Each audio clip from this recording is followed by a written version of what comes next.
Assalamualaikum warahmatullahi wabarakatuh. Perkenalkan, nama saya Ahmad Wildan, Prodi Pendidikan Agama Islam, Fakultas Agama Islam.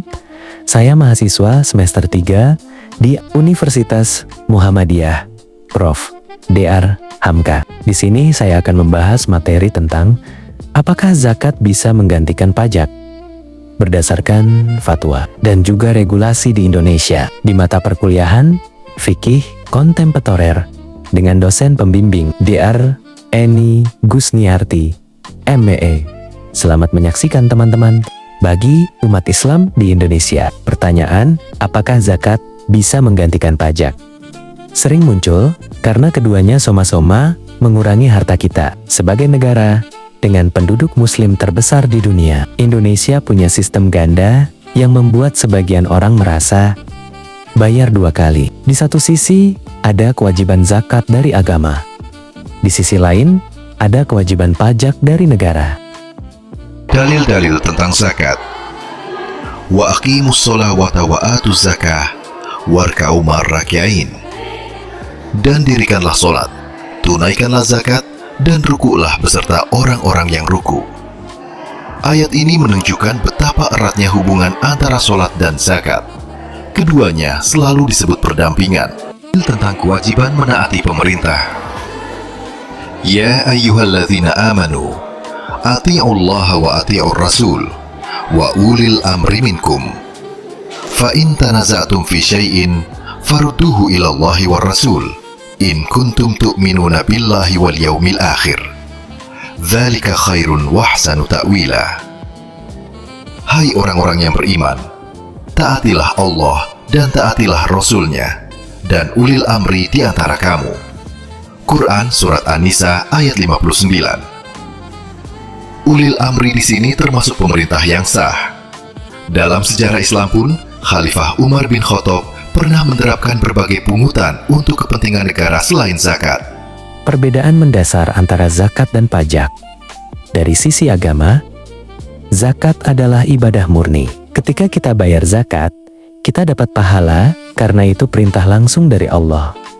Aturannya sudah jelas. Berapa nisabnya? Batas minimal harta yang wajib dizakati. Kapan harus dibayar setelah 1 tahun atau haul?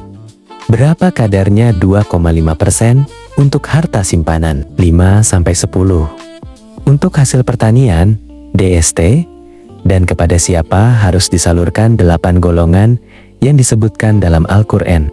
Pajak adalah kewajiban sebagai warga negara. Bayar pajak memang perbuatan baik, tapi tidak bernilai ibadah, seperti zakat. Uang pajak digunakan untuk membangun negara secara umum.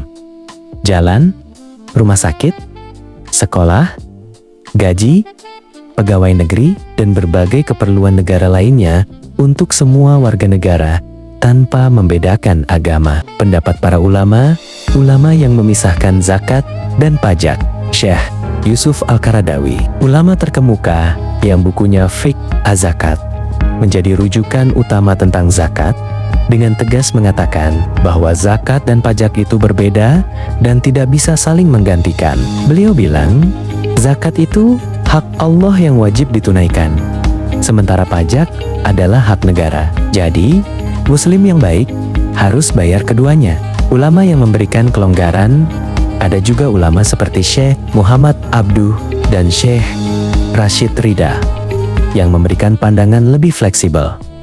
Mereka bilang, kalau pemerintah sudah memungut pajak yang cukup berat dan uangnya benar-benar digunakan untuk kesejahteraan rakyat seperti tujuan zakat, maka dalam kondisi tertentu, hal itu bisa diperhitungkan. Tapi mereka tetap menekankan bahwa idealnya zakat tetap dibayar terpisah. Pandangan ulama Indonesia terkait zakat dan pajak. Sejumlah ulama terkemuka di Indonesia, di antaranya K.H. Ali Yafi, mantan Ketua Umum MU Profesor Dr. K.H.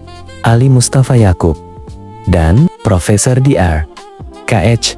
Didin Hafiduddin, mantan Ketua Basnas, memiliki kesepakatan mengenai kedudukan zakat dan pajak. Zakat merupakan bentuk utang atau kewajiban hamba langsung kepada Allah Subhanahu wa Ta'ala. Pajak merupakan kewajiban warga negara kepada pemerintah atau negara. Kesimpulan, setelah mengkaji dari berbagai sudut pandang mulai dari dalil Al-Quran dan hadis, pendapat para ulama, fatwa, MUI, hingga regulasi yang berlaku di Indonesia, jawabannya sudah sangat jelas. Zakat tidak bisa menggantikan pajak. Demikianlah pembahasan kita mengenai apakah zakat bisa menggantikan pajak berdasarkan fatwa dan juga regulasi di Indonesia. Semoga penjelasan tadi dapat memberikan pemahaman baru bagi teman-teman semua. Jangan lupa untuk terus berlatih dan sampai jumpa di video pembelajaran berikutnya. Selamat belajar!